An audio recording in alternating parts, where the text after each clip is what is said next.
தெளிவுறவே அறிந்திடுதல், தெளிவு தர மொழிந்திடுதல், சிந்திப்பார்க்கே களிவளர உள்ளத்தில் ஆனந்தக் கனவு பல காட்டல், கண்ணீர் துளிவர உள்ளுருக்குதல், இங்கிவையெல்லாம் நீ அருளும் தொழில்களன்றோ, ஒளி வளரும் தமிழ்வாணி அடியநேர்க்கு இவை அனைத்தும் உதவுவாய். பேரன்புமிக்க பாரதி அன்பர்களே, குவிகம் இலக்கிய அமைப்பு நடத்தி வருகின்ற மகாகவியின் மந்திர சொற்கள் என்ற தொடர் நிகழ்விலே 155வது நிகழ்வாக இந்த மாலையிலே நாம் சந்திக்கின்றோம்.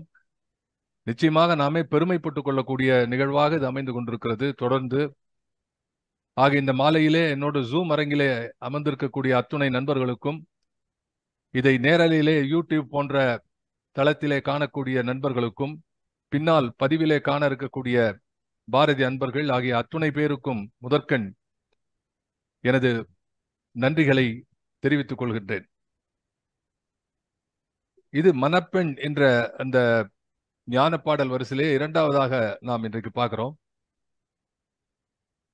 இதுல நாம பார்த்தது என்ன அப்படின்னா, மனம் என்ற ஒரு கான்செப்ட். போன முறையே சொன்னேன். இப்ப மனம்னா என்ன? இது சில பேர் என்கிட்ட தனியா போன் பண்ணி கேட்டாங்க, சார் அதுக்கு என்ன? நான் சொன்னேன், போன முறையே நான் சொன்னேன், மனம் என்பது சில பேர் எண்ணம் என்கிறார்கள், சிந்தனை என்கிறார்கள், இது நெஞ்சம் என்கிறார்கள், உள்ளம் என்கிறார்கள், ஆவி என்கிறார்கள், உயிர் என்கிறார்கள், ஆத்மா என்கிறார்கள். இப்படி அதுக்கு பல்வேறு பெயர்கள் இருக்கின்றன. ஆனா எந்த பெயரிலே இருந்தாலும் அது நமது கைக்கு கட்டுப்பட்டதாக தெரியல. அது பாட்டுக்கு ஒரு பக்கம் போயின்னு இருக்குது அந்த மனம் என்பது. ஆகவே அதை பற்றி நம்ம இங்க தொடர்ந்து பார்க்க இருக்கிறோம். இந்த வாழ்க்கை என்பது என்ன என்ற யோசனை பல பேருக்கு இருக்கிறது. ஏதாவது ஒரு கட்டத்திலே நாம் வாழ்க்கையை பற்றி எண்ணி பார்க்கிறோம். அடிப்படையிலே வாழ்க்கை என்பது பிறப்பு இறப்பு இல்லையா? இந்த பிறப்பு அதனுடைய விஷயம் நமக்கு தெரியல, இறப்புக்கு பிறகு என்ன ஆகும் அதுவும் தெரியல. ஆகவே தெரிந்து கொள்ள முடியாத இந்த இரண்டு நிலையிலே உயிர்கள் ஜீவன்களாக உலவிக் கொண்டிருக்கின்றன. அதுல மனிதன் என்ற நிலையில இருக்கக்கூடியவர்களுக்கெல்லாம் இந்த மனம் என்ற ஒன்று இருக்கிறது. கான்சியஸ்னஸ். இப்ப நான் இருக்கிறேன், நான், எனக்கு ஏதோ ஒரு பேர் கொடுத்துருக்காங்க, அது நான் என்று நமக்கு தெரிகிறது. இந்த நான் என்பது பொதுப்படையா இருந்தாலும் நமக்குன்னு ஒரு பேர் இருக்கு. அது யாரோ சொல்ற காதல சொல்லி நீ தான் இது அப்படின்னு சொல்லும்போது நாம் அதையே நினைத்து கொண்டிருக்கிறோம். இப்போ வாழ்க்கை என்பது என்ன என்று கேட்டா, வாழ்க்கை என்பது அனுபவங்களினுடைய தோரணம். Is a series of experiences. அதுதான் வாழ்க்கை. வேற என்ன இருக்க முடியும்? Series of incidents. ஒரு குழந்தை பிறக்கிறது, நேரத்துக்கு நேரம் அது வளர்ந்து கொண்டு வருகிறது. ஒரு வயசு 2 வயசு இப்படி வருஷம் வருஷம் அதுக்கு ஒரு இது போயிட்டு வந்துட்டே இருக்கிறது. அது வளர்ச்சிங்கிறோம். இந்த பயாலஜிக்கல் வளர்ச்சியை தாண்டி இருக்கக்கூடிய விஷயம் என்ன என்று கேட்டா,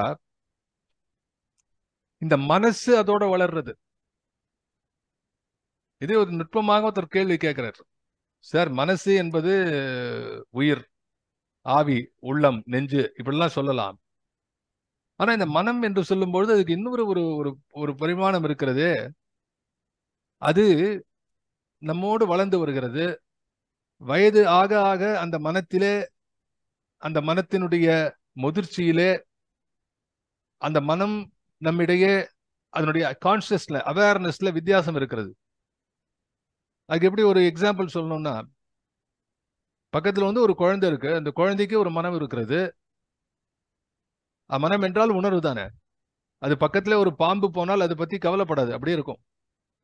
அது கடிக்காமல் அந்த பாம்பு ஒரு பக்கமா ஊர்ந்து சென்று விடலாம். நாம இருக்கும்போது போகும்போது நமக்கு பயமாகும், ஐயோ பாம்பு வருது. இந்த கான்சியஸ்னஸ், இந்த அவேர்னஸ் எங்கிருந்து வருது? பாம்பையும், பாம்பு என்றால் அது ஒரு விஷ ஜந்து, அது நம்மை கடித்தால் அது மரணம் சம்பவிக்கும் என்றெல்லாம் தெரிகின்ற காரணத்தினாலே அதை பற்றி ஒரு பயம் ஏற்படுகிறது. அப்போ the knowledge or awareness of a surrounding or an event is an input for your manam இல்லையா? அப்போ வாழ்க்கைங்கிறது அனுபவத்தினுடைய தோரணம் என்று சொன்னால், அனுபவம் என்பது என்ன? அனுபவம் என்பது நினைவுகளின் தொகுப்பு. வாழ்க்கை அனுபவத்தின் தோரணம். அப்படியே தொங்கின்னு இருக்கு, அப்படியே போயின்னு இருக்கு, ஒவ்வொரு மைக்ரோ செகண்டும் போயின்னு இருக்கு அப்படியே. ஆனால் அனுபவம் என்பது என்ன என்று கேட்டால் அது நினைவுகளின் தொகுப்பு. இப்ப என்ன சார் உங்களுக்கு இந்த அனுபவம் கேட்டா, சார் போன மீட்டிங் பார்த்தோமே, போன மீட்டிங் எங்கேயோ போயிருந்தோமே, அதனுடைய அனுபவம் என்ன என்று கேட்டால் அது நினைவு தானே. அந்த அனுபவம் என்பது நினைவாகத்தானே இருக்கிறது. எனவே அனுபவம் என்பது நினைவுகளின் தொகுப்பு. சரி, அப்ப நினைவுகளின் தொகுப்புன்னா என்ன? நினைவுகளின் தொகுப்பு என்பது அப்ப என்ன நிகழ்கிறதோ அதை பற்றி உங்க நினைவு சொல்வதற்கு என்னன்னா உங்களுக்கு கான்சியஸ்னஸ் தேவை, அவேர்னஸ் தேவை. அப்படி அந்த அவேர்னஸோட இல்லைன்னா அது தெரியாது நமக்கு. தூக்கத்தில் நடந்தா ஒன்றும் தெரிய போறது இல்லை. ஆகவே நினைவுகளின் தொகுப்பு என்பது மனத்தினுடைய செயல்பாடுகள். இதுதான் ஈக்குவேஷன். ஞான பாடல்கள் வரிசையில் நான் சொல்லும்போது கிட்டத்தட்ட சில விஷயங்கள்ல அல்ஜிப்ரா மாதிரி A+B+C இந்த மாதிரி சொல்லிட்டு வர்றது வழக்கம். அப்படி இது புரியலாமான்னு. அது போல நான் மறுபடியும் இதை சொல்றேன். வாழ்க்கையை நம்ம எண்ணி பார்க்கிறோம். வாழ்க்கையை பற்றி எண்ணி பார்ப்பது அதுதான் தத்துவம். வாழ்க்கையிலே நாம் பொருள் தேடுகிறோம். எல்லாரும் பண்றாங்க. வாழ்க்கையிலே பொருள் தேடுகிறோம். ஒரு சம்பாத்தியத்துக்கு போகணும், வேலை தேடணும் என்று வாழ்க்கையிலே பொருளை தேடுகிறோம். ஆனா வாழ்க்கையின் பொருளை தேடுகிறோமா? வாழ்க்கையினுடைய பொருளை தேடுகிறோமா? அப்படி வாழ்க்கையின் பொருளை தேடும் போது அது தத்துவமாகிறது. வாழ்க்கையின் பொருளை தேடும் பொழுது அது ஞானமாகிறது. வாழ்க்கையின் பொருளை தேடும் போது அது வேதாந்தமாகிறது. அப்போ வாழ்க்கை என்பது அனுபவங்களின் தோரணம், அனுபவம் என்பது நினைவுகளின் தொகுப்பு, நினைவுகளின் தொகுப்பு என்பது மனத்தினுடைய செயல்பாடுகள். அவ்வளவுதான் விஷயம். இதுல மறுபடியும் உள்ளுக்குள்ள போய் பார்த்தா ஒரு நிகழ்ச்சி நடக்கிறது. அந்த நிகழ்ச்சியிலிருந்து மீண்டு வரும்பொழுது ஒவ்வொருத்தரும் ஒவ்வொன்று நினைப்பாங்க, மனசுல பதிவாயிருக்கும். நேற்றைக்கு என்னுடைய நிகழ்ச்சி இருந்தது. கணபதியை பற்றி பேசினேன். நண்பர் ஆத்மநாபன் வந்தார். ரொம்ப மகிழ்ச்சி. பள்ளி தோழர் உட்காந்து என்ன நண்பா அருமையா இருக்குன்னு பாராட்டும் பொழுது எனக்கு அப்படியே ஒரு 10 பாட்டில் பன்னீர் உடைச்சு தலையில் தெளிச்ச மாதிரி இருக்கு எனக்கு. எனவே ரொம்ப ரசித்தேன். அது ஒரு பக்கம் இருக்க. ஒரு விளையாட்டை சொல்றேன். நேத்திக்கு அவர் அப்படி சொன்னார். இன்னொருத்தர் சொன்னார், சார் ரொம்ப ஏசி ரொம்ப அதிகமா இருந்தது சார் ஹாலில். அதை பத்தி அவருது. இன்னொருத்தர் அதையும் தாண்டி, சார் வரும்போது ரொம்ப கூட்டமா இருந்தது சார், ரோட்லாம் ரொம்ப நெரிசல். He has got nothing to talk about the program but something else. நேற்றுக்கு சித்ரா பௌர்ணமிங்கிறதுனால சில பேர் மாடியில ஃபீஸ்ட் இருந்தது. அந்த சித்ரா பௌர்ணமி நிலவை பார்த்து விட்டு சாப்பிட போனார்கள். அந்த குரூப் என்ன சொல்லியிருக்கோம்? சாப்பாடு பிரமாதமா இருந்தது சார், நிலா பிரமாதமா இருந்தது சார். நேற்று நான் பார்த்தேன், எத்தனை பேர் பார்த்தாங்களோ தெரியல. சித்ரா பௌர்ணமி அன்னைக்கு பார்க்கணும். அப்பா அழகு அழகு. அப்படி மேகம் எதையும் மறைக்காத அப்படி மொத்தமா அந்த அந்த நிலவை பார்க்கும்போது மனசுக்கு தெம்பா இருக்கு. என்ன கேட்டா நான் பேசினது கூட மறந்துட்டேன். நேற்று அந்த நிகழ்ச்சியிலிருந்து வரும்பொழுது என்ன நினைவில இருந்து சொன்னால், அனுபவம் என்று சொன்னால், ஒரு ராத்திரி 9 மணிக்கு அந்த நிலாவை பார்த்தேன். அப்படி ஒரு சித்ரா பௌர்ணமி என்ற ஒரு பூர்ணமான ஒரு நிலவை பார்க்கக்கூடியது. இப்படி ஒவ்வொருவரும் ஒரு நினைவை மனதிலே ஏற்றி கொண்டு செல்கிறார்கள். அது ஏன்? அது மனம் பார்க்க செய்கிறது. மனம் சிலவற்றை மறுதலிக்க செய்கிறது. மனம் சிலவற்றுக்கு பின்னாலே திரையை போட்டு விடுகிறது. உங்களை பார்த்துட்டே இருக்கும்போது மனம் வேற எங்கோ இருக்கிறது. நம்ம எத்தனை பேருக்கு அனுபவம் இருக்கும்? வகுப்பறையில உட்காந்து இருப்போம். எத்தனையோ நம்ம ஸ்டூடெண்ட்ஸ் இருப்பாங்க, பார்த்துருக்கலாம். நிறைய ப்ரொஃபசர்ஸ் இருக்காங்க இந்த அரங்கிலேயே. ஸ்டூடெண்ட்ஸ் இருப்பாங்க. நம்ம கேட்குற மாதிரி இருக்கும். அவன் எங்கேயோ ஒரு 10 மைல் தொலைவில் இருப்பான், எங்கேயோ இருப்பான். அதுக்கு ஒண்ணுமே கிடையாது. அதுக்கு எல்லையே கிடையாது. நான் இங்க உட்காந்துருப்பேன், திடீர்னு டெல்லிக்கு போயிடும். மதுவந்தி கவிதைகளை பத்தி மனசு ஆராய ஆரம்பிச்சிடும். இங்க பக்கத்துல இருக்கார் முருகன் சார். அவர் நேர்ல பார்க்கறதோட இங்கிருந்து அவர் தோணும் மனம். அப்போ மனம் என்பதற்கான ஒரு இந்த ஆச்சரியமான விஷயம் இருக்கிறது. இந்த மனத்தினுடைய இந்த கேளிக்கை இருக்கிறது. இது எல்லாருக்கும் தெரியும். ஆனா இது என்ன அப்படின்னா, இத்தனை வல்லமை படைத்த ஒருவன் மனத்துக்கு நேரம் காலம் ஒன்றும் கிடையாது. அதுக்கு எந்த மான அவமானம் ஒன்றும் கிடையாது. அந்த மனம் நினைப்பது யாருக்கும் வெளியிலே தெரியல போவதில்லை. ஆனா சில பேர் சொல்றான், ஒரு பெண்ணினுடைய மனம் இன்னொரு பெண்ணுக்கு தான் தெரியுமா. ஒரு காமன் டயலாக் ஒன்று எழுதுறாங்க. அது எப்படி தெரியும் தெரியல. ஒரு பொண்ணோட மனசு இன்னொரு பொண்ணுக்கு தெரியுமா? I don't know how it is possible. யாரும் யாருக்கும் தெரியாது. நான் என்ன நினைக்கிறேனோ உங்களுக்கு தெரியாது. என்னுடைய மனம், அதனுடைய அவேர்னஸ் இருக்க, அதில் விளையக்கூடிய எண்ணங்கள் இருக்கின்றனவே, அந்த எண்ணங்கள் அதுக்கு ஒண்ணுமே, அதுக்கு வரையறைய எல்லைகளே கிடையாது.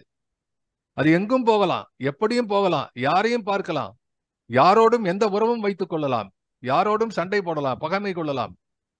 எந்தவித பாதிப்பும் இல்லாமல் இந்த மனம் என்னெல்லாமோ செய்து கொண்டிருக்கிறது. அப்ப அங்கதான் ஒரு சிக்கல் வருது. என்னன்னா, இவ்வளவு சக்தி பெற்ற மனம் இருக்கிறதே, அது நமது கட்டுக்குள் இல்லை. நம்ம ஒரு வேலைக்காரன் இருக்கான் வீட்டுல, என்ன சொன்னாலும் பண்ணுவான், மாலையை வெட்டி எடுத்துட்டு வந்துடுவான், எக்ஸ்ட்ரீம்லி டேலண்டட். ஆனா அவன் நம்ம சொல்றது கேட்கறது இல்லை, அவன் இஷ்டத்துக்கு பண்ணிட்டு இருப்பான். நீ வடக்க போனா அவன் தெக்க போவான், உட்காருன்னா நிற்பான். எனவே இந்த மனத்தை பற்றி எண்ணி பார்க்கிறான் பாரதி. அதுதான் நான் ஆரம்பத்தில் சொன்னேன். அவன் சொல்றான், இந்த மனத்தை உருவகப்படுத்தி பார்க்கிறான். பெண்ணே, அதாவது இந்த விழிச்சொல் இருக்கிறதே, அது தமிழ்ல ரொம்ப அருமையான விஷயம். அதுல வெற்றி பெற்று நிமிர்ந்து நின்றவர்கள் யார் என்று சொன்னால் சங்கப்புலவன். சங்கத்தை பத்தி எல்லாரும் பேசியிருக்காங்க.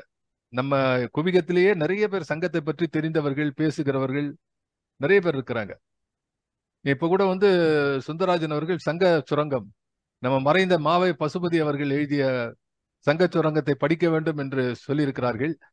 தயவு செய்து படியுங்கள். அதுக்கு ஒரு இன்னொரு காரணம், அதுக்கு முன்னுரை கொடுத்து எண்ணுரை மாவே பசுபதி அவர்கள், நீங்க தான் அதுக்கு முன்னுரை எழுதணும் என்று சொன்னார். நான் சொன்னேன், உங்களுடைய அருகிலே நிற்கக்கூட தகுதி கிடையாது, சங்கத்திலே அப்படி ஊறி இருக்கிறீர்கள், நான் என்ன சொல்வது என்ன? இல்ல, நீங்க ரசிப்பீர்கள், ஒரு ரசிகராக நீங்க செய்யணும்னார். அப்ப எதுக்கு சொல்றேன், சங்ககால புலவனுடைய பெருமை என்ன என்று சொன்னால், அதுல நீங்க அகம், புறம், நற்றிணை, நல்ல குறுந்தொகை, ஐங்குறு நூறு, அது மாதிரி இப்படி எதை எடுத்திருந்தாலும் ஒரு தோழி கூற்றாக, ஒரு தலைவி கூற்றாக, ஒரு தலைவன் கூற்றாக, ஒரு செவிலித்தாய் கூற்றாக, ஒரு நற்றாய் கூற்றாக, இப்படி ஒரு கூற்றாக எழுத ஆரம்பிப்பான். He creates a dialogue. When there is nobody to have a dialogue, you get involved yourself. நெஞ்சே, மனசே, காதலியே அப்படிமா. என்ன கேட்டா, என் மனசுக்குள்ள இருக்கா காதலி. அப்போ யாரையாவது கூப்பிட்டு பேசுவதற்கு இந்த மனத்தை எண்ணி பார்க்கக்கூடிய பாரதி நினைக்கிறான், மனத்தோட ஒரு கான்வர்சேஷன் வச்சுக்கணும், இந்த மனத்தோடு உரையாட வேண்டும். இந்த மனம் என்பது உடல் என்ற கட்டையும் தாண்டி, இந்த உடல் உள்ளம் என்கின்ற இந்த எல்லைகளை எல்லாம் தாண்டி அது என்னவோ செய்து கொண்டிருக்கிறது, சித்து வேலை செய்து கொண்டிருக்கிறது. அது வளர்ந்து வருகிறது, மனம் வளர்கிறது. சில பேர் சொல்லுவாங்க, சார் அவர் ரொம்ப பெரிய குழந்தை மனசு சார், அவருக்கு மனசு குழந்தை மனசு அப்படிம்பாங்க. அது என்ன அப்படின்னா, என்ன குழந்தை மனசுனா, பக்கத்துல எங்க சாக்லேட் இருந்தா எடுத்து சாப்பிடுவார், இல்ல கோன் ஐஸ்கிரீம் வாங்கி சாப்பிடுவார், அதான் குழந்தை மனசு. வெள்ளை மனசு சார் அவருக்கு, வெள்ளை மனசு, கள்ளங்கவடு இல்லாத மனது என்பார்கள். என்ன அப்படின்னா, பதிவுகள் குறைவாக இருக்கும் அந்த மனதுல. தீமை இல்லாமல் நன்மை செய்யக்கூடிய மனதை வெள்ளை மனது என்று சொல்லுகிறார்கள். அது வெள்ளை மனதா? இல்ல, அதுவும் எழுதப்பட்ட மனதுதான். ஆனால் அந்த எழுத்திலே அன்பு நிறைந்திருக்கிறது, அந்த அந்த அந்த உள்ளத்திலே ஒழுக்கம் நிறைந்திருக்கிறது என்று பார்க்கும் பொழுது அந்த மனத்துக்கு ஒரு மரியாதை கிடைக்கிறது. இதுல முக்கியமா பார்க்க வேண்டியது, வயதோடு அதுவும் வளர்கிறது. இது மனசு வளர்கிறது, அது ஒரு பாயிண்ட். அதுக்கு எக்ஸ்ட்ரீம், இப்ப நான் சொன்ன மாதிரி அதுக்கு எக்கச்சக்கமான வலிமை இருக்கிறது. ஒவ்வொருத்தருக்கும் தனித்தனியா இருக்கு, என்ன வேணா இருக்கு. இந்த மனம் இன்னொரு மனத்தோடு பேசக்கூடிய பக்குவத்தையும் சில நேரம் பெற்றிருக்கிறது.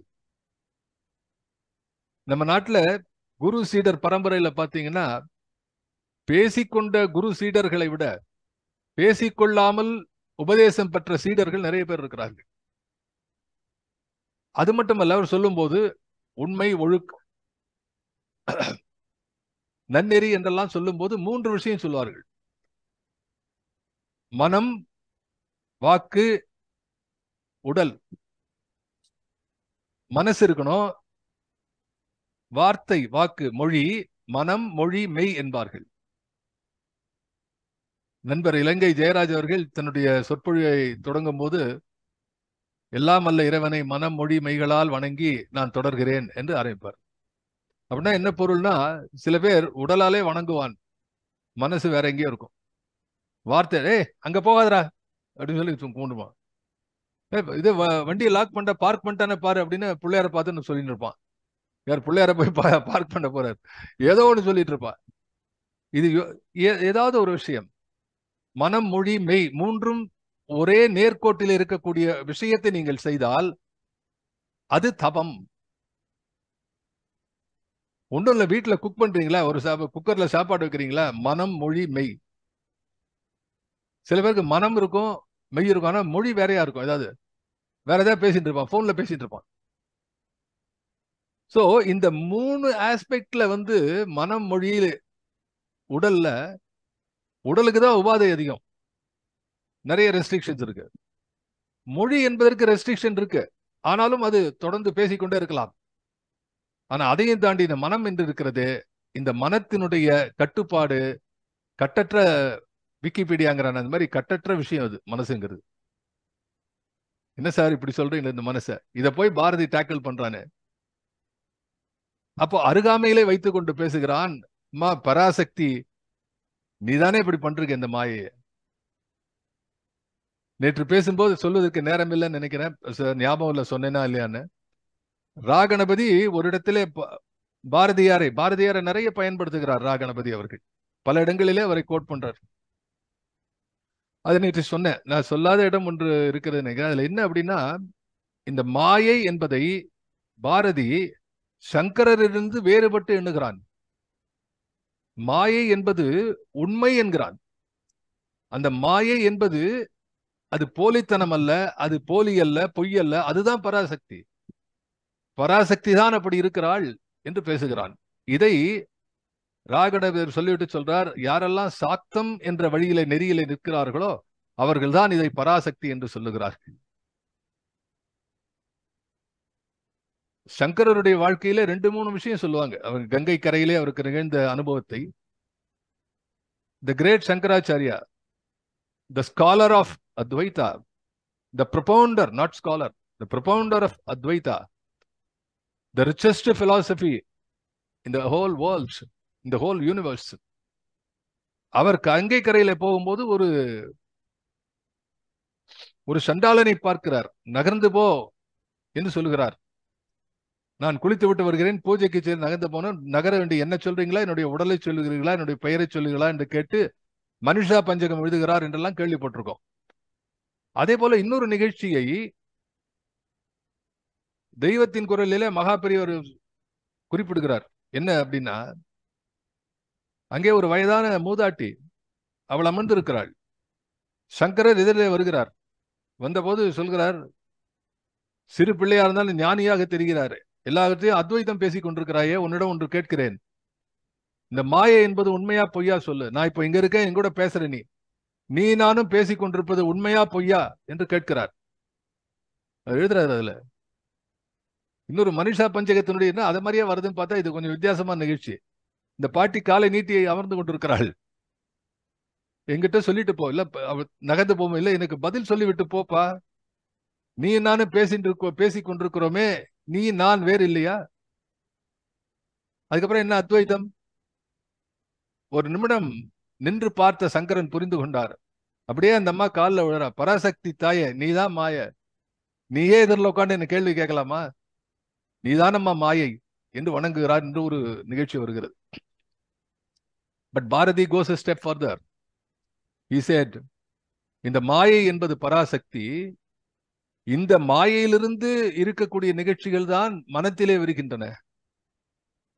எனவே இந்த மனத்தை ஆட்டி படைக்கக்கூடியவள் பராசக்தி. மனம் என்னும் பெண்ணே, பராசக்தியே, மனப்பெண் நீ என்று அவன் பெண்ணாக உருவகிக்கிறான் என்றும் கொள்ளலாம். அப்போ இந்த விழிச்சொல் முன்னிலைப்படுத்தி சொல்லக்கூடிய இந்த பாங்கு, இந்த கவிதை மொழி என்பது சங்க காலத்திலிருந்து தொடங்கி வருகிறது என்பதை நான் உங்களுக்கு நினைவுபடுத்த விரும்புகிறேன். சரி, அப்போ நாம லாஸ்டா பார்த்தது மறுபடி பார்த்துடலாம், அந்த லைன்ஸை பார்த்துடலாம் இன்னொரு வாட்டி. அதை தொடர்ந்து நம்ம பேசுறோம். மனப்பெண் என்ற கிருபா சார் இப்போ அதை ஸ்லைட்ல பார்க்கலாம், பார்க்கறது இல்லை, நான் படிக்கிறேன் அதுல இருந்து.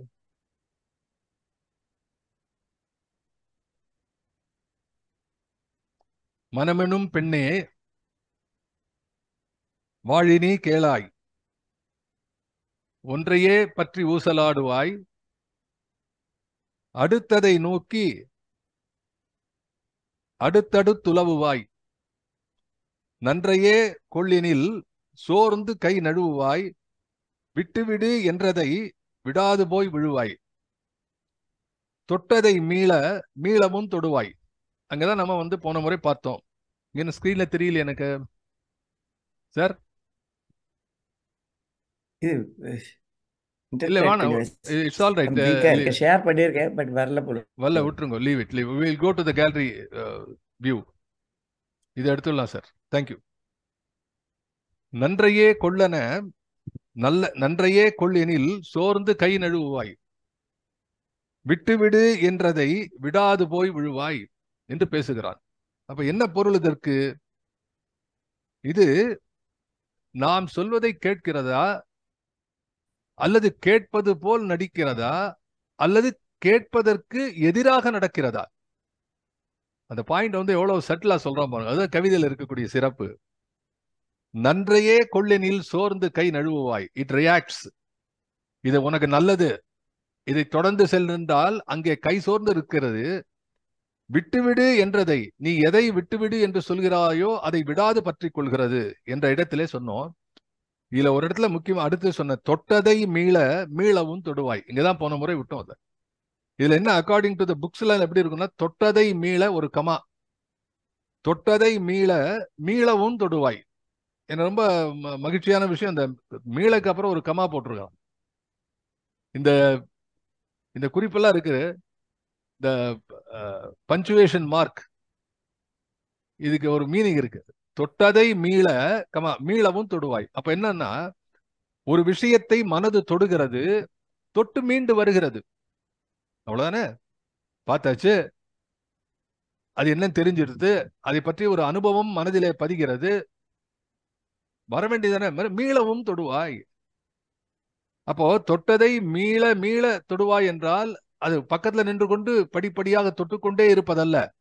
ஒரு முறை தொட்டு பின்னாலே அதிலிருந்து மீண்டு வந்தது. மீண்டு வந்ததுன்னா என்ன அர்த்தம்? இது போன்ற பிசிக்காலிட்டி கிடையாது மனசுக்கு.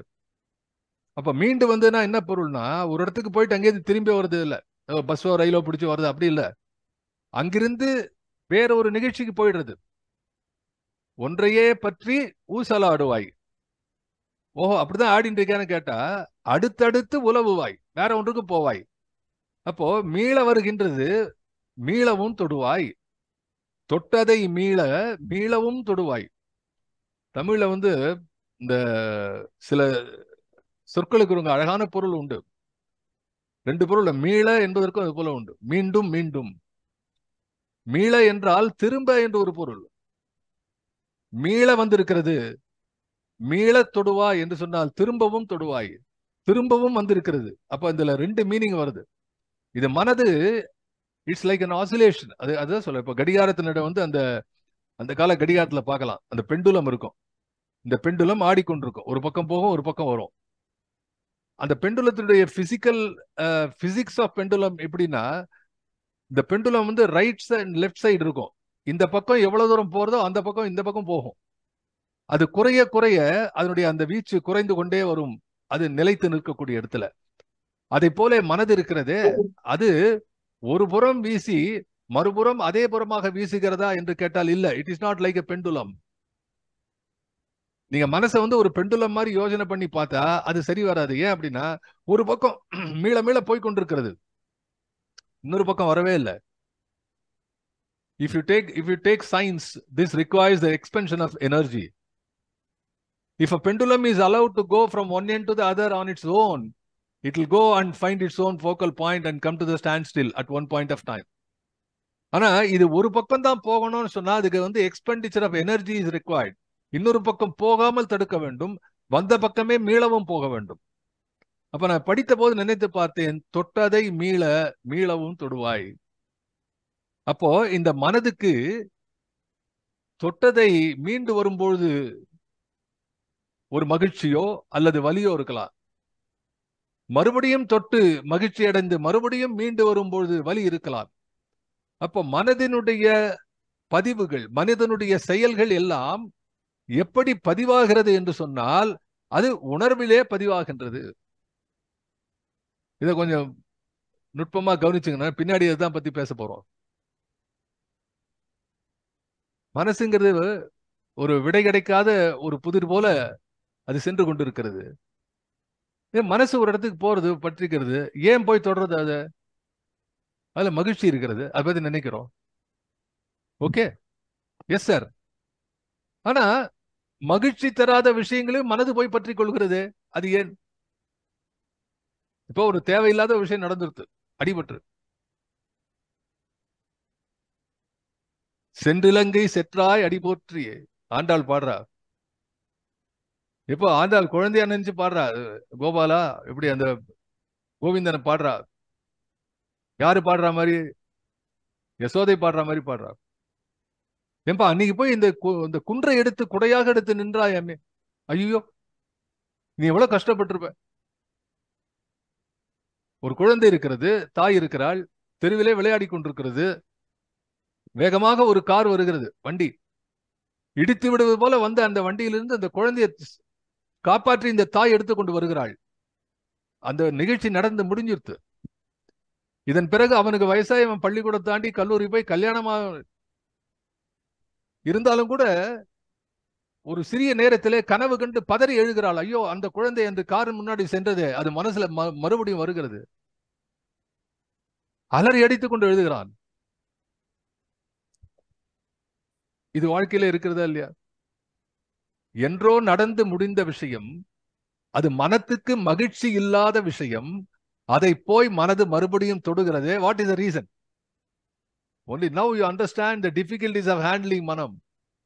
சார், நமக்கு எது விருப்பமோ அதை சாப்பிட்றோம், நமக்கு எது இன்பமோ அதை செய்யறோம். It is natural. உலகத்திலே பிறந்த அத்தனை உயிர் தொகையும் ஆனந்தத்தையும் இன்பத்தையும் தான் தேடுகிறது. யாராவது வேணுனே போய் வந்து கல்லால் அடிச்சுப்பானா? வேணுன்னு போய் தலையில எதையாவது தூக்கி போட்டுப்பானா? நெருப்பை தூக்கி போட்டுப்பானா? ஆனால் மனது செய்யும். see the difference. மனது செய்யும். என்னெல்லாம் நினைக்கிறது மனசு? பிளைட்ல ஏறி உட்காரும், ஐயோ விழுந்துட்டா என்ன ஆறுது கீழே. நினைக்காத இருப்பானா சார்? என் ஃப்ரெண்ட்ஸ் சில பேர் சொல்லுவான். இதெல்லாம் என்னுடைய ஃப்ரெண்டு திரு இதுல எழுதியிருக்காரு, பதிவுல Raghunathan, my good friend Sujatha, அவனுடைய சீடராக கருதப்படக்கூடிய இந்த முறையும் விமானத்துல ஏறி இறங்கும் போது வயிறு பந்து போல் சுருண்டு கொண்டது கீழே. யாருக்காவது பயம் இல்லாத. அப்போ திஸ் இஸ் தி முரண்பாடு. This is the what you call as the enigmatic aspect of mind. இது வந்து ஒரே ஒரு இடத்துல மட்டும் நன்மையை மட்டும் பார்ப்பதில்லை, தீமையும் பார்க்கிறது. எனவே இதனிடம் ஜாக்கிரதையா இருக்கணும். இன்னொன்னு சொல்றேன் உங்களுக்கு, இந்த மனசு என்ன செய்கிறது? தான் மட்டும் தன்னுடைய இந்த மன செயல்பாடுகளிலே ஈடுபட்டு நிறைவு அடைவதில்லை. இது பிறரையும் தோண்டுகிறது, பிறருடைய மனத்தையும் இது பாதிக்கிறது. உண்டா இல்லையா? யோசிச்சு பாருங்க. வீட்டுல ஒரு நாள் ஒருத்தர் மூஞ்சியை தூக்கிட்டு உட்காந்துட்டா போறோம், அன்னைக்கு வீடு வழங்கிடும். என்ன இதுல அப்பா கோபமா இருக்காரு, பேசாது.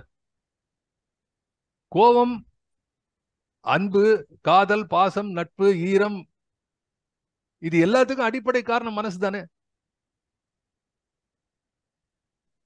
ஆபீஸ்ல ஏதோ நடந்திருக்கு, மனசு ஃபுல்லா ஆபீஸ் கவலை. அங்க என்ன கவலைன்னா இவனை உருவாக்கி கொண்ட கவலை. அந்த கவலையோட வீடு வருகிறான். குழந்தை வந்து காலை அப்பா என்று கட்டி கொள்கிறது, எட்டி உதைக்கிறான். போ. மனசு சரியா இருந்தா அந்த குழந்தைய வந்து சேற்றிலே விளையாடி கொண்டிருக்கக்கூடிய அந்த குழந்தையை தன்னுடைய ஆடையிலே அழுக்குப்படும் என்ற எண்ணம் கூட இல்லாமல் அப்படியே அள்ளி சேர்த்து முல்லைப்பூ போல எடுத்து அணைத்து முத்தமிட்டுக் கொள்கிறான். என்ன? மனசுதான் காரணம். சரி, இந்த மனசை என்னதான் பண்ண முடியும் என்றால் இது பாதிக்கிறது. இந்த பாதிப்பு தான் இலக்கியம், இந்த பாதிப்பு தான் வாழ்க்கை. ரெண்டு விஷயம் சொல்றேன் உங்களுக்கு. நம்ம நாட்டினுடைய மிகப்பெரிய இதிகாசங்கள் ரெண்டு, ராமாயணம், மகாபாரதம். இந்த ராமாயணத்தினுடைய வளர்ச்சியை, ராமாயணம் நடப்பதற்கு காரணம் ரெண்டு பேரை மனசு கெடுத்தாங்க. அது 2 பேரும் மனசு கெடலைன்னா ராமாயணம் கிடையாது. கதை தெரியும் உங்களுக்கு. முதல்ல கெட்ட மனசு யாருக்கு வந்துன்னா கைகேயிக்கு வந்தது. அந்த கைகேயினுடைய மனதை மாற்றியவள் கூனி. அப்போ it is manipulatable. Another important thing. அப்போ மனசனுடைய இன்னொரு ஒரு குணம் என்ன அப்படின்னா, இதை யாராவது மாத்தலாம், அதுக்கும் சான்ஸ் இருக்கு. இப்ப எவ்வளவு டேஞ்சரான விஷயம் பாருங்க இந்த மனம்ங்கிறது. மனம் என்ற குரங்கு நான் கரெக்டா தான், மைண்ட் இஸ் அ மங்கிங்கன. அதுல கூட அந்த ராமாயணத்துல அருமையா சொல்வார்கள், கூனி எப்படி பெருசுவேசா கம்மன் ரொம்ப அழகா எழுதுவான். அன்றைக்கு கூட நாங்கள் நாகை முகுந்தன் அவருடைய நிகழ்ச்சியில நான் பேச சென்றிருந்த போது அவருக்கு இந்த படலத்தை தான் பேசி கொண்டிருந்தார். அதுல முக்கியமான செய்தி என்னன்னா, கூனி ஒவ்வொரு ரீசனா எடுத்து கொடுக்குறார். பா இந்த மாதிரி உனக்கு எல்லாம் ஆட்சி படம் எல்லாம் பரவாயில்ல, என் பையனை தான் கிடைச்சுன்னு கைகை எல்லாத்தையும் ஒத்துப்பா. ஆனால் உன்னுடைய தந்தைக்கு இதனாலே ஆபத்து வரும் என்று சொல்லும் போது கைகேயி கூனியை காது கொடுத்து கேட்க ஆரம்பிக்கிறாள். இன்னும் அதிகமா இதை பத்தி கேட்கணும்னா நம்ம ஏகேவி சார் கிட்ட கேட்டுக்கலாம், அதனால சொல்லுவார். ஓ அப்பாவுக்கு ஆபத்து வந்துடும், ஐயோ என் மகன் ராமனுக்கு பட்டாபிஷேகமா என்று கேட்டவள், என் மகன் பரதனுக்கு இதனாலே துன்பம் வருமா என்று கேட்க ஆரம்பிக்கிறாள் என்று போகிறது. உடனே மனசு மாறது கொஞ்சம் கொஞ்சமா. அது அருவா கம்பன் எழுதுவான். எதுக்கு சொல்றேன், இந்த ஒரு தேவி தூய சிந்தையும் தெரிந்தது, கம்பன் வாக்கு தூய சிந்தையும் தெரிந்தது என்று எழுதுகிறான். அப்போ அடிப்படையிலே கைகேயின்றது கேரக்டர் தூய சிந்தை உடையவள். அவளுடைய தூய சிந்தை எதனாலே தெரிந்தது என்று கம்பன் பேசுகிறான் என்று சொன்னால், தேவர்கள் எல்லாம் திருமாலிடம் சென்று அசுரனை அழித்து எங்களை காப்பாற்ற வேண்டும் என்று வேண்டிக் கொண்டார்கள் அல்லவா, திருவவதார படத்திலே பேசுகிறானே. அதனாலே அந்த அவதார மகிமையினாலே வளைமதில் அயோத்தி வருதும் கான் என்று ஒரு வாக்கு கொடுத்தானே, அதன் காரணமாக தேவி தூய சிந்தையும் தெரிந்தது, ராமாயணம் பிறக்கிறது. சரி, பிறந்த ராமாயணம் கடைசி வரைக்கும் எப்படி போச்சுன்னா, சூர்பனகை ராவணனுடைய மனத்தை கெடுக்கிறாள். இது மாதிரி எங்கே உண்டா? சீதையை நேர்ல பார்த்தா ஆசைப்பட்டாங்கிறது வேற, கம்பனை தான் பார்க்கணும். கம்பனை பற்றி பேசினா அதுக்கு எல்லையே கிடையாது, அது ஒரு தனி குரூப். அது வியாழக்கிழமை கிளாஸ் இருந்தா, ஐயோ சார் ஏகேவி கிளாஸ் கேட்டு தான் சார் வரணும், ராமாயணத்தை கேட்கணுமே. என்ன சார் அருமை. நேர்ல பார்க்காத சீதையை அவன் மையல் கொள்ளுமாறு ஏற்படுத்தியது சூர்பனையுடைய சாதனை என்று சொன்னால், அப்படி அவனுடைய மனதை மாற்றினாள். அந்த மனசு தான் காரணம். அப்படி மனம் மாற்றினால் சூழல் மாறுகிறது, செயல்கள் மாறுகின்றன, வரலாறுகள் மாறுகின்றன, அரசுகள் அழிகின்றன, மனிதர்கள் ஓடுகிறார்கள், தேடுகிறார்கள், போர்க்களம் நீள்கிறது. இப்படி பார்க்கிறோம் இந்த 2 நாள். சரி, மகாபாரதத்துல என்ன சார் நடந்தது அப்படின்னா, மகாபாரதத்துல ஒரே ஒரு ஆளு 3 லெட்டர் வேர்டு, சால ஆரம்பிக்கும், நீல முடியும், அடே சனியா இல்லைன்னா நடுவில் ஒரு கூ போட்டுக்கணும், அவ்வளோ சகுனி. 3 எழுத்து சகுனி. அந்த ஒற்றை மனிதன் நினைத்த அத்தனை பேருடைய மனத்தையும் மாற்றுகிறார். ஆக நம்ம வரலாறுல பார்க்கும்போது இந்த மேனிபுலேஷன். அப்ப மனம் என்பது நன்மையை மட்டும் நாடி செல்வதில்லை, தீயதையும் வலிந்து செல்லு நாடுகிறது. மனம் என்பது தானே தனக்கு எந்த நன்மையும் செய்து கொள்ளவில்லை என்றாலும் கூட, அது மற்றொரு சொல்லுக்கு எடுப்பார் கைப்பிள்ளையாக ஆகக்கூடியதும் மனம். என் மனசை மாத்தவே முடியாதுன்னு யாரும் சொல்ல மாட்டாங்க. மறைந்த அற்புதமான அரசியல்வாதி, நகைச்சுவை நடிகர், எழுத்தாளர், துக்ளக் பத்திரிகை ஆசிரியர் சோ அவர்கள் உண்மையே உன் விலை என்ன நாடகம் போட்டார். நாங்கெல்லாம் இப்போ கல்லூரியில் இருக்கிறோம். எங்க கல்லூரி தான் முதல்ல ஸ்டேஜ் பண்ண, விவேகா ஃபைன் ஆர்ட்ஸ் குரூப் தான் அவர். உண்மையே உன் விலை என்ன, அருமையா நாடகம். எல்லாத்துக்கும் ஒரு விலை இருக்குப்பா, மொத்தம் சாய மாட்டான், இது பண்ணா எல்லாம் நேர்மையா இருப்பான். அத்தனை நேர்மையா இருக்கிறவங்களையும் பணம் கொடுத்து வாங்கிடுவாங்க. நல்ல டிராமா அது. அது மாதிரி மாறாத மனமே கிடையாது. அதனால்தான் இந்த மனத்தை திட்டினார்கள். அதனால்தான் இந்த மனத்தை பற்றி பேசும்போது ஒரு இடத்தை சுட்டி காட்ட, விவேக சூடாமணியில சங்கரர் விவேக சூடாமணியிலே சங்கரர் எழுதுகிறார் மனத்தை பற்றி. என்ன எழுதுகிறார் என்று சொன்னால்,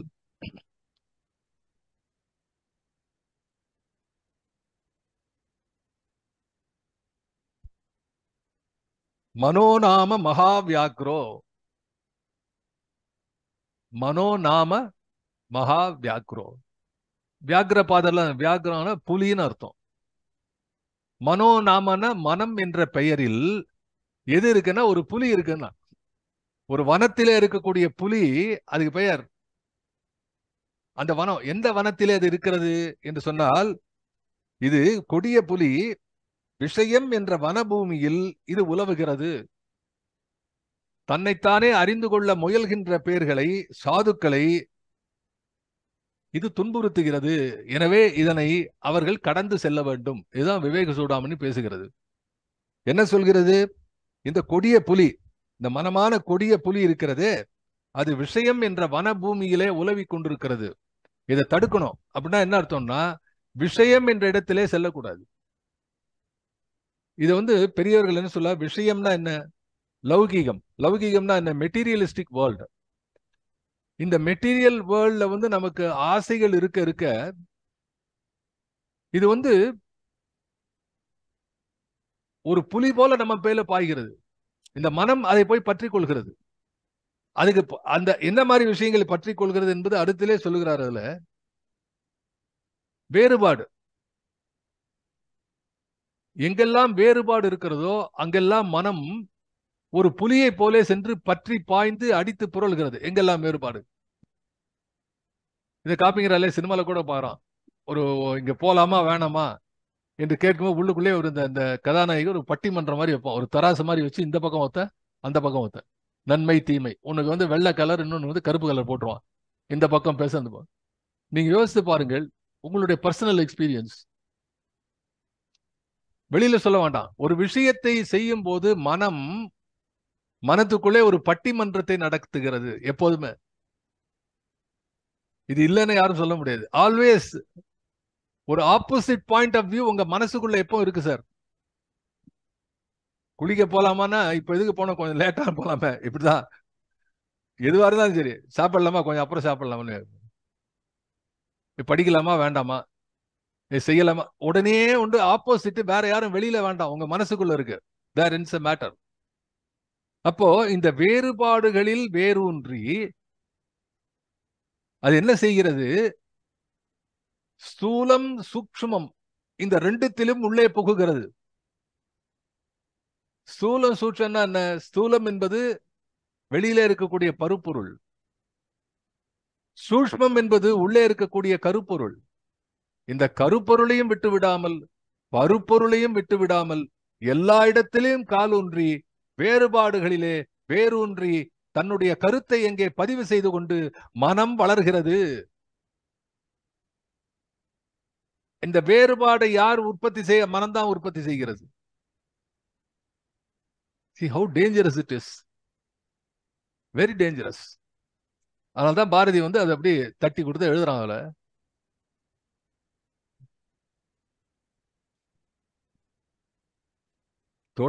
தொட்டதை மீளவும் தொடுவாய், தொட்டதை மீளவும் தொடுவாய். அப்ப இது வரைக்கும் நாம பார்த்த இந்த குணநலங்கள் இருக்க, குணாதிசயங்கள் அல்ல, குணநலம்னு எப்படி சொல்ல முடியும்? இது நலமா?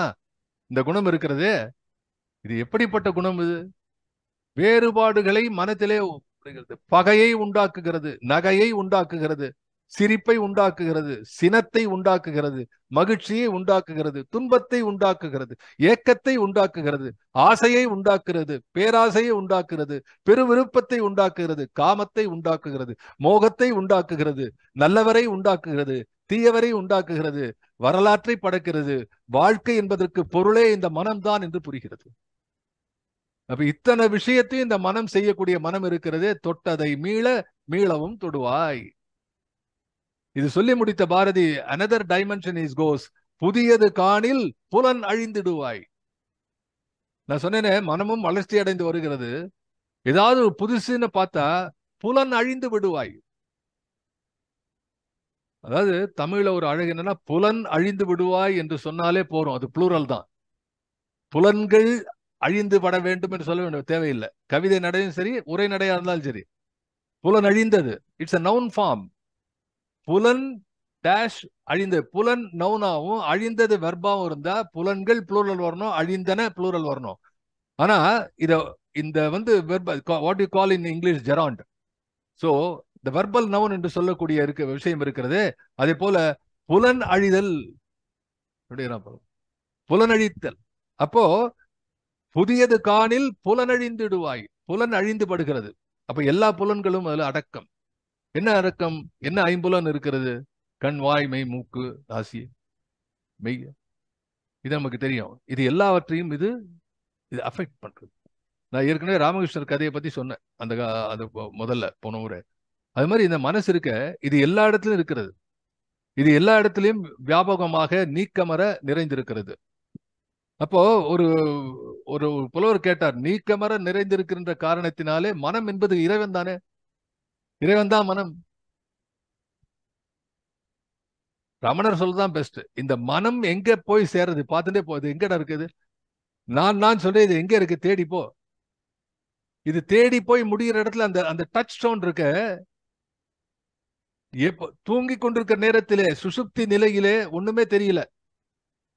தூங்கி எழுந்த உடனே அதுவரை தூக்கத்திலே மனம் இருப்பது தெரியவே இல்லை. I am talking about the dreamless deep sleep state, not the dreaming state. Deep sleepless state of deep sleep. ஒண்ணும் தெரியாது. எழுந்த பிறகு தெரியும், ஆஹா நல்ல தூங்கினோமே. தூங்கினது யாரு? ரமணர் கேட்கிறார். நல்ல தூங்கினியா? இன்னும் கூட தூங்கணும் போல் இருக்கு. யாரு தூங்கினதுப்பா? யாரு தூங்கிருக்கா? அவள் எழும்போது வேற எந்த நினைவும் இல்லாமல் நான் நன்றாக தூங்கினேன் என்று ஒரு சின்ன மைக்ரோ செகண்ட் அதுக்கு ஒரு ஒட்டின் இருக்கு. ஒன்றுமே இல்லாத நிலையிலிருந்து அப்படி விழித்து கொண்ட மனம், நான் தூங்கினேன், நான் எந்த உணர்வுமற்று இருந்தேன், நான் மனத்தை அழித்த நிலையிலே, நான் மனோநாசத்திலே இருந்தேன் என்று அந்த நினைக்கிற அந்த ஒரு கணத்தை கட் பண்ணி உள்ள போயிட்டான்னா யூ பிகம் ரியலைஸ்டு சோல். அப்ப இத்தகைய விஷயத்துல புதியது காணில் புலன் அழிந்திடுவாய். ஏதாவது ஒண்ணு புதுசா வந்தா ஒத்துக்கிறோமோ? இது வரைக்கும் உலக வரலாற்றுல புதுசு வந்த உடனே ஒத்துண்டதா சரித்திரமே கிடையாது யாருக்கும். அது கொஞ்ச நாள் ஆகும். கேட்டான், why fashion is so fast changing. பார்த்தா ஒரு ஃபேஷன் போயிட்டே இருக்கு. நான் கேட்டான், அதுக்கு கேட்டா I think it was Oscar Wilde who said why fashion is fast changing. He said it's so ugly, that's why it's changing. நாங்கெல்லாம் வந்து காலேஜ் படிக்கும்போது பெல் பாட்டம் அப்படிம்பாங்க. Fashion bell bottom pants. அது என்னன்னா, நாங்க நடந்த பெல் பாட்டம் அதுக்குள்ளே ஒரு 4-5 ஸ்டெப் போட்டாதான் வெளியில வர முடியும். அப்படி இருக்கும் பெல் பாட்டம் இருக்கும் அதுல. அதுக்கப்புறம் கொஞ்சம் கொஞ்சம் டைட்ஸ் அப்படின்னு வந்து முதல்ல டைட்ஸ். நாங்கெல்லாம் காலேஜ் சேர்ற வருஷத்துல டைட்ஸ் இருந்தது. டிகிரி முடிச்சுட்டு வெளில வர நேரத்துல வந்து பெல் பாட்டம் வந்தது. அதுக்கப்புறம் பேரலல் அப்படின்னு ஒண்ணு சொன்னா, அது ஜோடுதலை மாதிரி இருக்கும். அப்படி இந்த பால்கரை ஜோடுதல் நேரே இருக்கும், ஸ்ட்ரெயிட் பேண்ட்ஸ். அதுக்கப்புறம் பேண்ட் வந்து இன்னும் குறுகிட்டு, அப்புறம் பேகி என்று சொன்னார்கள். டைட்ஸ், அப்புறம் பெல் பாட்டம், அதுக்கப்புறம் பேரலல், அதுக்கப்புறம் பேகி அப்படின்னு வந்து. அதுக்கப்புறம் என்னாச்சு, பேகி வந்து சுருங்கி ஹாஃப் பேண்ட் போயிட்டான். முக்கா பேண்ட் வந்துருக்கு. அப்புறம் பேண்ட்ல இருந்து முக்கா பேண்ட் வந்தது. அப்புறம் இப்ப பார்த்தா பேண்ட்ல அங்கங்க வந்து stone wash, acid wash. You know what is acid wash and stone wash pants? அங்கங்க ஸ்டோன் வாஷ் இதெல்லாம் இருந்தாலும் அந்த இடத்துல கசங்கி போய் அது வந்து கந்தலா இருக்கும். கிட்டத்தட்ட பிச்சைக்காரன் போடுற உடை மாதிரி இருக்கும். Sorry, it's a public platform, I should not say that. யாரோ தப்பா நினைக்க போறேன். பட் அதை பார்த்தா கிழிஞ்சு இருக்கும். அதையே நான் போட்டுக்கிறேன். Why I am telling you, I am not talking about only dress. அதை பார்த்தா நமக்கு ஏதோ தெரியும் சொல்றேன். தலையில இருக்கக்கூடிய சிகை அலங்காரம், முக அலங்காரம், அல்லது நாம பயன்படுத்தக்கூடிய பல பொருட்கள், இது மாறிக்கொண்டே இருக்கிறது. இந்த மாற்றத்துக்கு காரணம் என்ன? மனம்தான் இந்த மாற்றத்துக்கு காரணம். ஆனா இது புதியதாக வரும்போது யாரும் அதை ஏற்றுக்கொள்வதில்லை. அதை பாரதி அடிப்படையில சொல்கிறான், புதியது காணில் புலன் அழிந்திடுவாய். அடுத்தது லைன் தான் ரொம்ப பெஸ்ட் லைன். என்ன எழுதுறான்னா, புதியது விரும்புவாய், புதியதை அஞ்சுவாய். பினிஷ். ஒரே நேரத்துல தான் நான் சொன்னேன், ஒரே நேரத்திலே இந்த மனம் இருக்கிறதே பட்டிமன்றம் நடத்தும். நல்லதா கெட்டதா, பார்க்கமா வேண்டாமா, இவன் கூட பேசலாமா வேண்டாமா, இவன் நட்பா இருப்பவனா நட்பு இருக்க வேண்டாமா, இந்த வேலையை ஒத்துக்கலாமா இல்லையா, இப்படிதான் தோன்றது இல்லையா? அப்ப என்ன பண்ணுவான், சில பேர் பக்கத்துல போய் கேட்பான், ஏய் எனக்கு ஏதாவது அட்வைஸ் பண்ணு. அவன் அட்வைஸ் பண்றவன் ரொம்ப ஜாக்கிரதையா இருப்பான். சொல்லிட்டு, இது பாரு, இதுதான் எனக்கு தோன்றது, ஆனா இதுல நல்லது கெட்டு இருந்தா நான் பொறுப்பு கிடையாது, நீ தான் பொறுப்பு, கடைசியில் நீயே எடுத்துக்கோப்பா. இதெல்லாம் நம்ம பாக்குறோம் லைஃப்ல. So this is the play off. அப்போ புதியது விரும்புவாய், புதியதை அஞ்சுவாய். ஒரு பக்கத்திலே விருப்பம், இன்னொரு பக்கத்திலே அச்சம்.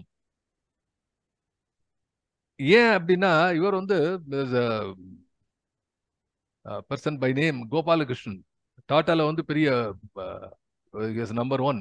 அவருடைய மோட்டிவேஷன் கிளாஸஸ் அதுல வந்து இருக்கும். அதுல they talk about the story of a frog in the hot water.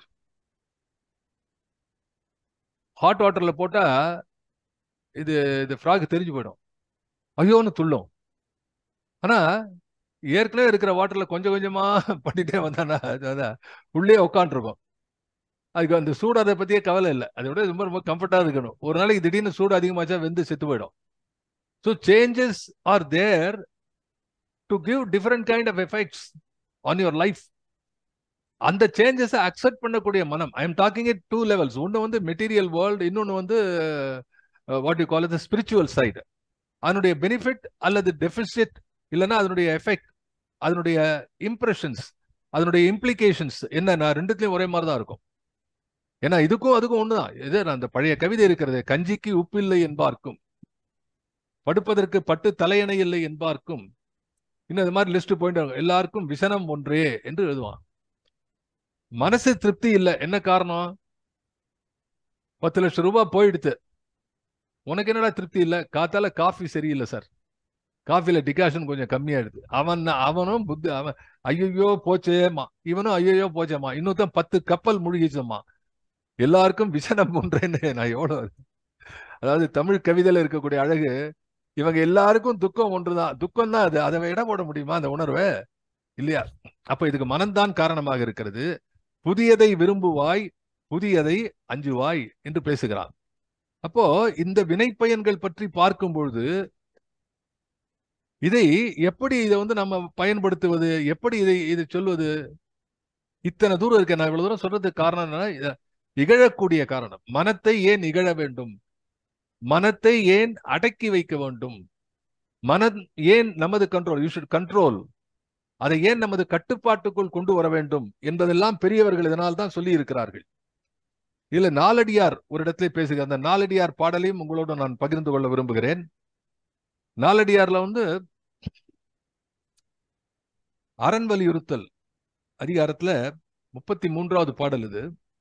வினைப்பயன் வந்தக்கால், வினைப்பயன் வந்தக்கால் வெய்ய உயிரா மனத்தின் அழியுமாம் பேதை, நினைத்ததனை தொல்லை அதென்று உணர்வாரே தடுமாற்றத்துக்கு எல்லை இகந்துருவார் என்று எழுதுகிறது. என்ன பொருள்? வினைப்பயன் வந்தக்கால் வெய்ய உயிரா மனத்தின் அழியுமாம் பேதை. அவன் என்ன நினைக்கிறான்? விவேகம் இல்லாதவர்கள் சங்கடம் வந்தபோது இது முற்பிறப்பின் வினை என்று தெரியாமல் வருத்தம் அடைகிறார்கள். இது விஷயம் தெரிந்தவர்கள் வருத்தம் அடைய மாட்டார்கள். இதுதான் விளக்கம். அப்போ இந்த வினைப்பயன் காரணமாக வருவதை ஏற்றுக்கொள்ள வேண்டும் என்ற ஒரு மனநிலை வகுத்து கொண்டால் இந்த துன்பம் வராது. இப்போ கொஞ்சம் கவனமா கேட்க வேண்டிய இடம் என்ன அப்படின்னா, இப்போ ஸ்தித பிரக்ஞன் என்று கீதை பேசுகிறது. இந்த மனத்தினாலே வரக்கூடிய துன்பங்கள் அழிய வேண்டும் என்று நினைத்தால் நீங்க இன்பத்தையும் ஏற்றுக்கொள்ள முடியாது. That's all. அதுதான் வந்து விவேக சுடாமணி பேசுகிறது, நாலடியாரும் பேசுகிறது.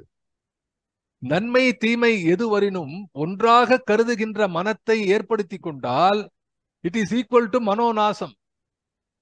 மனத்தை கட்டுக்குள்ளே எப்படி கொண்டு வருவது என்று கேட்பவனுக்கு ஒரு விஷயத்தை சொல்லுகிறான். எப்படி? மனத்தினுடைய உணர்வுகளை வழிநடத்துகின்ற அந்த மனம் உணர்வுகளை வழிநடத்துகின்றது. அந்த மனத்தினுடைய போக்கு உங்களை மகிழ்ச்சி என்ற உணர்வுக்கோ துன்பம் என்ற உணர்வுக்கோ இழுத்து கொண்டு செல்வதை நீ எப்படி தடுக்க வேண்டும்? ரெண்டும் வேண்டாம் சொல்லிடணும். If you accept happiness you will also end with it's like a coin. You cannot have. ஒரு செலாவணி ஆகக்கூடிய ஒரு நாணயம் வேண்டும் என்று சொன்னால் அதனுடைய இரு பக்கமும் இருக்க வேண்டும். ஒரு நல்ல நோட்டு வேணும்னா 2 பக்கம் பிரிண்ட் ஆயிருக்கணும். ஒரு பக்கம் வெள்ளையா இருந்தா ஒரு சினிமாவில் அது மாதிரி அடிச்சு கொடுத்துருவான், எல்லாத்துக்கும் நல்ல கத்தையா கொடுப்பான். ஆஹாமா எடுத்து பார்த்தா பின்பகலாம் வெள்ளையா இருக்கும்.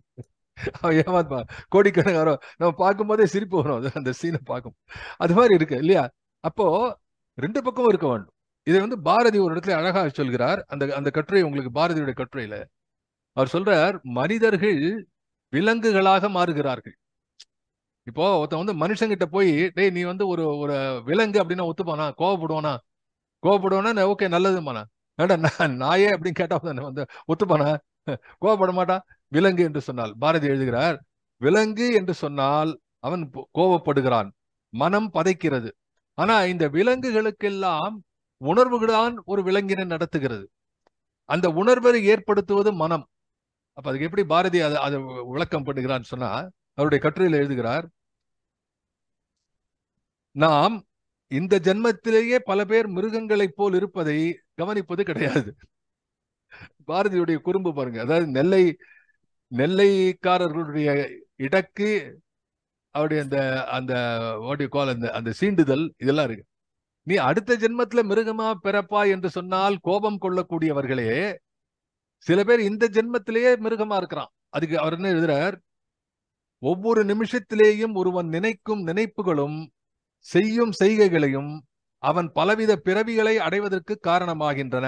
இதுதான் நம்ம நாலடியார்ல சொன்ன விஷயம்.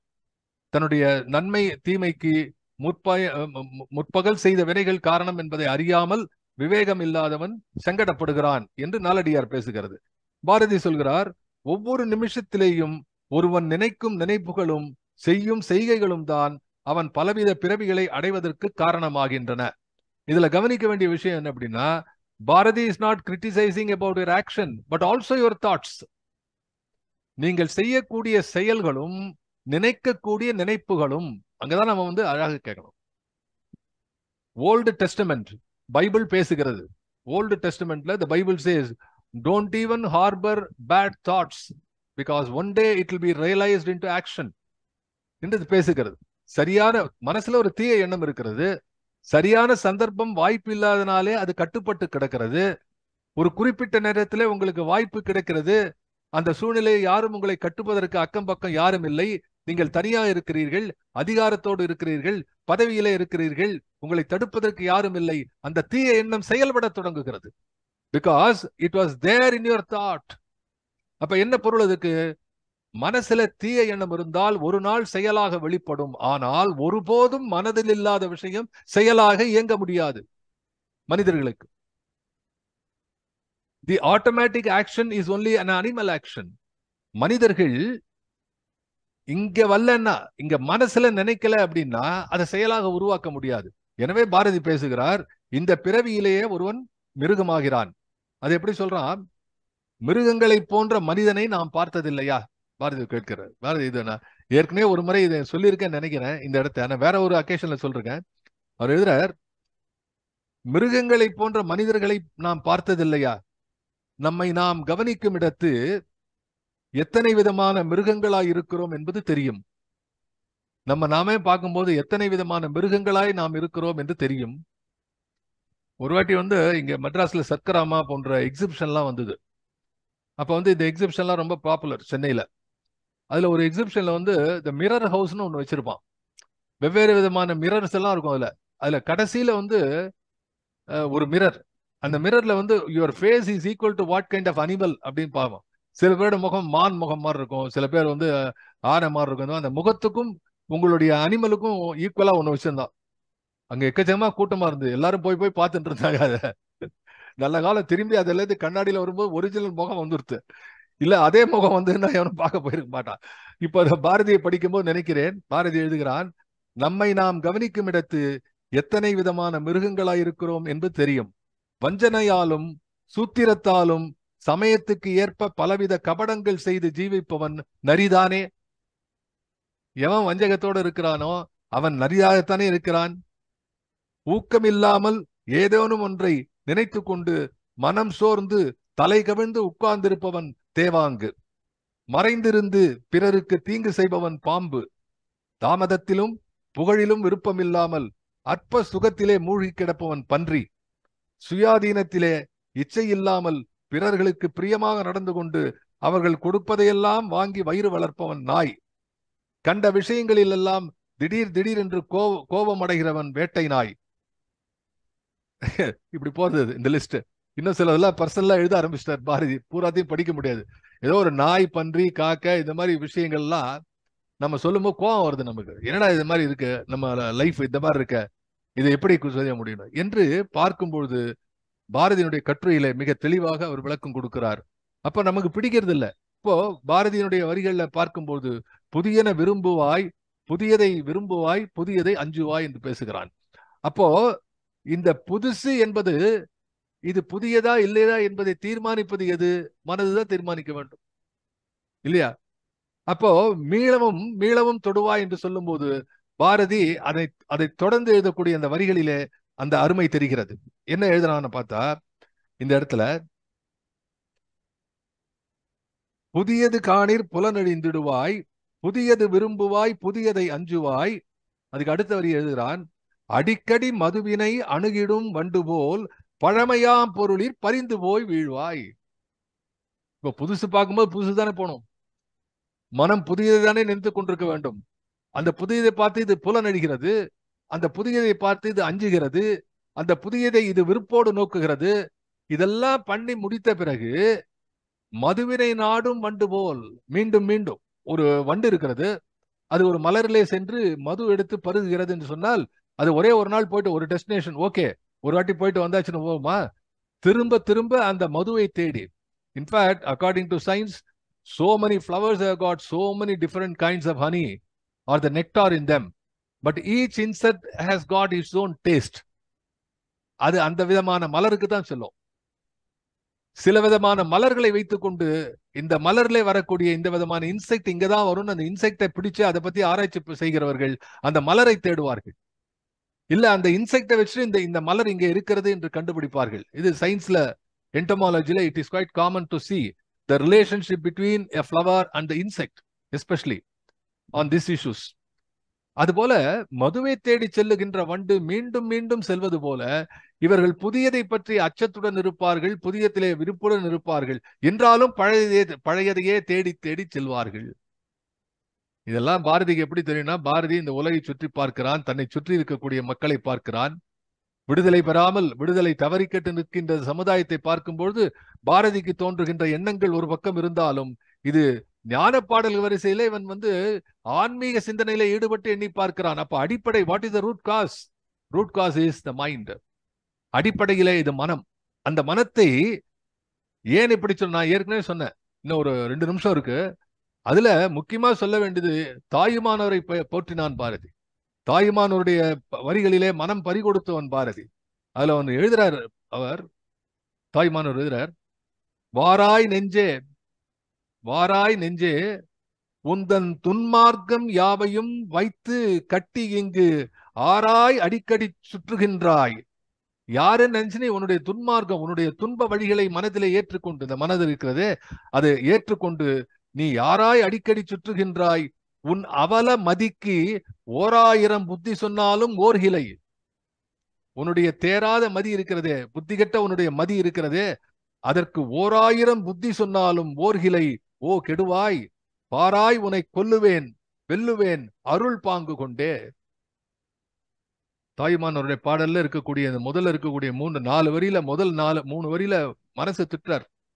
கடைசி வரை உன்னை கொல்லுவேன் உன்னை வெல்லுவேன் என்று சொன்னவர் என்ன முடிக்கிறார்னா, உன்னை கொல்லுவேன் வெல்லுவேன் எப்படி? அருள் பாங்கு கொண்டே. அப்ப பாரதியுடைய நெக்ஸ்ட் ஸ்டெப் என்ன?